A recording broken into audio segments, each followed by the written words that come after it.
Ever notice how some engines are like those blind dates your friends set you up with? They look great on paper, promise the world, but end up leaving you stranded with an empty wallet and a story to tell. Well, buckle up, gearheads, because today we're diving into the mechanical misadventures that had engineers scratching their heads and owners checking their bank accounts, from eco-dreams that turned into eco-nightmares to reliability legends that somehow lost their way. We're about to take a journey through 10 chapters of automotive history that Detroit would rather forget. Trust me, by the time we're done, that check engine light in your dash won't seem so scary anymore. Number 10. Ford 2.7-liter EcoBoost V6. Folks, let me tell you about Ford's innovative EcoBoost engine, and I use that term about as loosely as a worn-out timing chain. When Ford unveiled this 2.7-liter twin-turbo V6, they promised us the perfect marriage of power and efficiency. What they delivered was more like a shotgun wedding between problems and your wallet. Let's talk about this engine's drinking problem, and I don't mean fuel. These units developed an appetite for oil that would make an oil baron blush. We're talking about consuming a quart every 3,000 miles, and that's if you were lucky. Some owners were practically on a first-name basis with their parts store clerk, buying oil more often than they bought groceries. But the real kicker? Those fancy twin turbos, or as I like to call them, the trouble twins. One minute you're cruising down the highway, feeling good about your fuel economy, and the next? Well, let's just say you'll be getting really familiar with your local towing service. These turbos had a nasty habit of calling it quits without so much as a courtesy warning. And here's the real heartbreaker. Some of these engines didn't even make it to 50,000 miles before throwing in the towel. That's right. You could be making payments on a truck that needs an engine replacement before your first set of tires wear out. So much for Built Ford tough, right? More like Built Ford hope you got the extended warranty. Speaking of disappointments, let's shift gears to a paradox that left Toyota engineers scratching their heads. Number 9. Toyota 3.0-liter V6. Now here's a real head-scratcher for you. How does Toyota, the company that practically wrote the book on reliability, create an engine that's simultaneously bulletproof and problematic? Enter the 3VZE, the little V6 that could barely. With a measly 150 horsepower, and I use measly generously here, this engine had all the pulling power of a tired mule on vacation. Try towing anything heavier than your neighbor's garden trailer, and you'd swear someone accidentally installed a 4-cylinder engine by mistake. It struggled up hills like a tourist on their first mountain hike. But here's where it gets interesting, folks. The 3VZE was like that old dog that can't hunt anymore, but refuses to leave the porch. It just kept going. These engines would blow head gaskets more regularly than a referee's whistle at a championship game. But somehow, they'd keep chugging along. Some owners hit the 300,000-mile mark, though I suspect those miles weren't exactly pleasant ones. The real kicker? If you babied this engine, and I mean treated it gentler than your grandmother's fine china, it would run forever. Regular maintenance wasn't just recommended, it was as essential as coffee on a Monday morning. Miss an oil change? Well, you might as well start shopping for a replacement engine. Many owners got so fed up with the lack of power that they swapped these engines out faster than a politician changes promises. Others stuck with it, appreciating its simple design and ease of repair.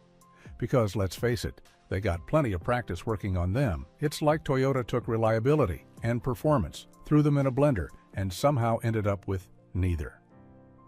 Now let's roll into what happens when engineers try to reinvent the wheel, or in this case, cylinders. Number 8. Chevrolet GMC 5-cylinder Atlas. Folks, gather round for a tale that'll make you question everything you know about engine design. General Motors, in what must have been a moment of unprecedented creativity, or perhaps after a particularly long lunch break, decided that 4 cylinders were too few and 6 were too many. Their solution? The 5-cylinder Atlas engine, proving that sometimes thinking outside the box means you should have stayed in it.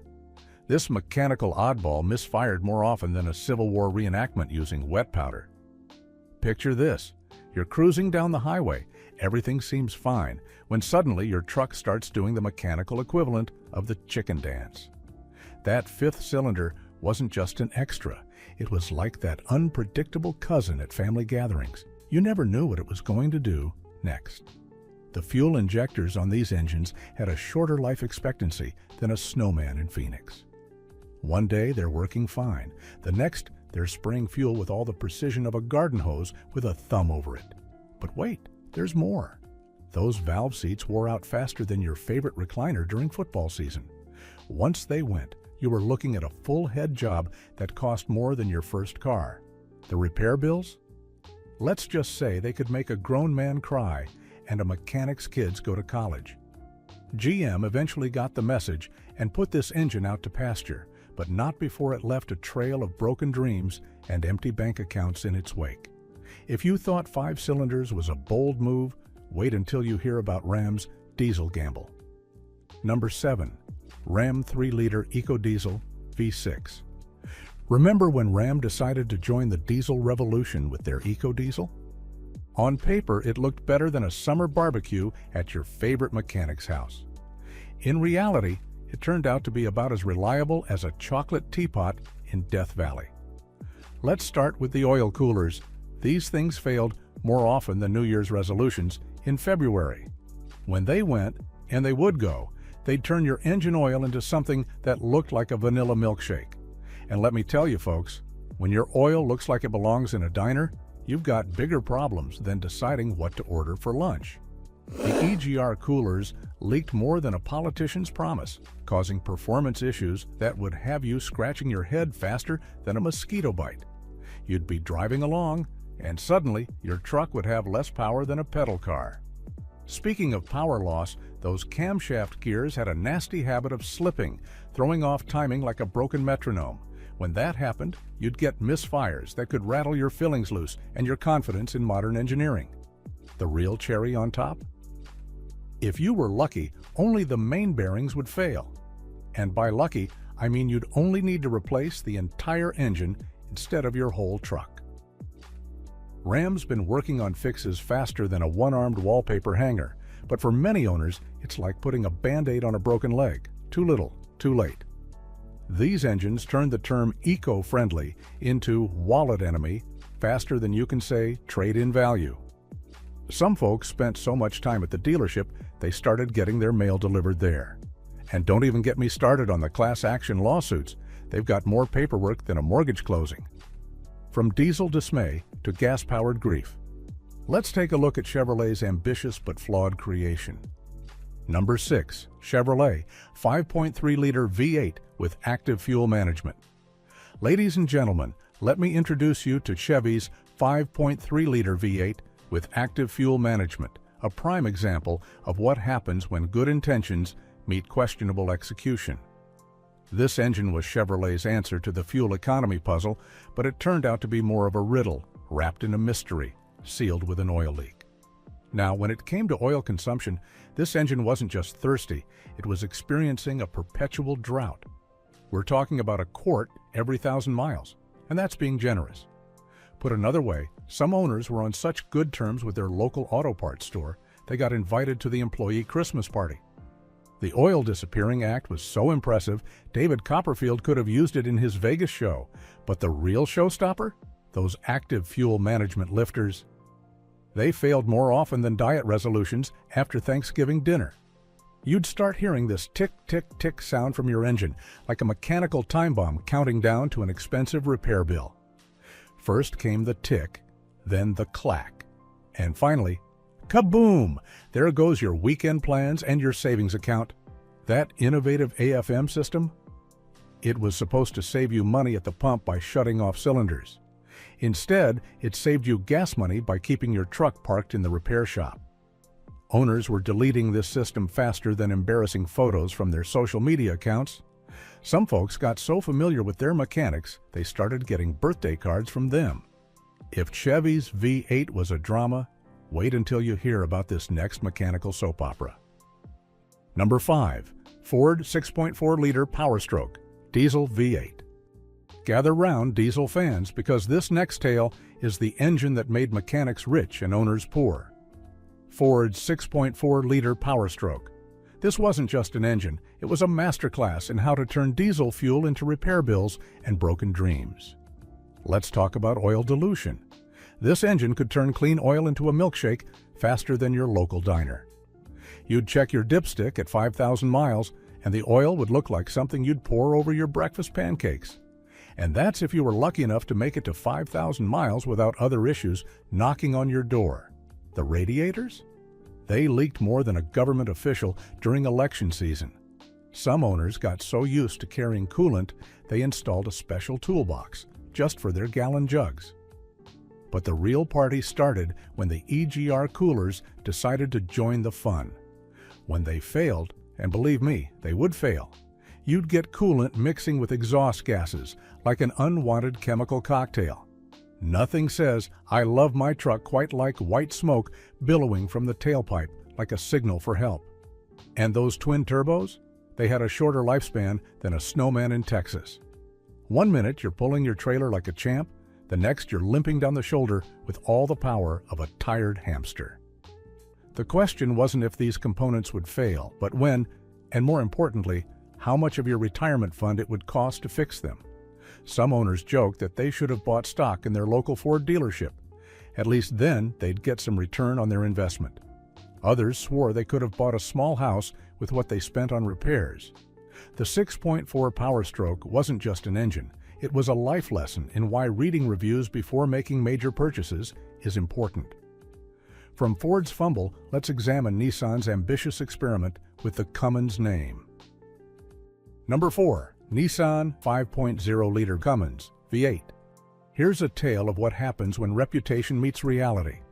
Nissan thought slapping a Cummins badge on their 5.0-liter V8 would be like getting Lightning McQueen to endorse a golf cart. Spoiler alert, sometimes even the best names can't save a troubled design. Those turbochargers? They had a shorter lifespan than the last week's paycheck. One minute you're cruising down the highway feeling like $1,000,000. The next you're limping along with all the power of your grandson's electric scooter. The DEF system was more temperamental than a cat at bath time, throwing diagnostic codes like a Vegas dealer throws cards. When it came to fuel economy, well, let's just say you'd get better mileage pushing the truck. These engines turned drinking diesel into an expensive hobby. Nissan dealers were buying back trucks faster than a politician backpedaling on campaign promises. Even Cummins' legendary reputation took a hit. Proof that sometimes even the best ingredients can't save a flawed recipe. Speaking of power problems, let's look at Ford's most controversial diesel creation. Number 3. Ford 6-liter Power Stroke Diesel V8. If engines could write country songs, the 6-liter Power Stroke would have a platinum record about heartbreak and empty wallets. This engine wasn't just problematic. It created an entire industry of bulletproofing solutions. Think about that. People were paying good money to fix problems that shouldn't have existed in the first place. Head gaskets blew with such regularity, you could set your calendar by them. You'd be cruising down the highway, then suddenly, whoosh, white smoke everywhere like you're hosting a rock concert. Those EGR coolers? They turned your oil into something that looked more like a chocolate milkshake. And don't get me started on those troublesome injectors. They failed more often than New Year's resolutions in January. The turbo? It had a habit of saying goodbye at the most inconvenient times. One minute you're towing your camper, the next you're making friends with a local tow truck driver. Owner forums started looking like support groups, with people sharing their repair bills like war stories. Some folks spent more fixing their 6.0 than they did buying it in the first place, making it the gift that kept on taking. Now folks, let's examine the diesel engine that redefined the term expensive lesson. Number 2. Ford 6-liter Power Stroke Diesel V8. Remember when Ford said lightning never strikes twice? Well, the 6.0-liter Power Stroke proved that sometimes it does, and it brings its friends. This engine didn't just fail. It created an entire cottage industry of aftermarket fixes faster than you can say bulletproofing. The head gaskets were like timid politicians. They'd blow under the slightest pressure. That EGR system? It had more issues than a newsstand in Times Square. When those EGR coolers cracked, and they would crack, your oil turned into something that looked like a vanilla milkshake. Pro tip: if your engine oil looks like it belongs in a diner, you're in for a world of hurt. Those high-pressure oil system injectors were about as reliable as a weather forecast in spring. One minute you're cruising down the highway, the next you're explaining to your spouse why the Christmas fund just became the repair fund. Speaking of funds, some folks spent so much fixing these engines they could have bought a small vacation home instead. Now that's what I call an investment property. And finally, the crown jewel of engineering mishaps that tops our mechanical misery. Number 1. Ford 5.4-liter Triton V8. Ladies and gentlemen, I present the heavyweight champion of headaches, Ford's 5.4-liter Triton V8. This wasn't just an engine, it was a masterclass in how to turn your mechanic's kids into honor roll students at private school. Let's talk about those spark plugs. They had two special talents, either refusing to come out or shooting out like champagne corks at a New Year's party. You'd be driving along, then bang! There goes number 4 plug, taking your threads and your weekend plans with it. Mechanics started buying helicoils in bulk like they were preparing for the apocalypse. The cam phasers? They made your engine sound like a skeleton breakdancing in a tin can. That timing chain stretched more than the truth at a fishing tournament. And don't get me started on the oil sludge. Skip one oil change and your engine would develop more deposits than a bank. Ford eventually addressed some issues, but not before this engine earned its place in the Mechanical Hall of Shame. There you have it, fellow gearheads. 10 engineering tales that made mechanics rich and owners wiser. Drop a comment below with your own engine war stories, and remember, sometimes the best horsepower comes with a proven track record. Until next time, keep those dipsticks clean and your warranties current.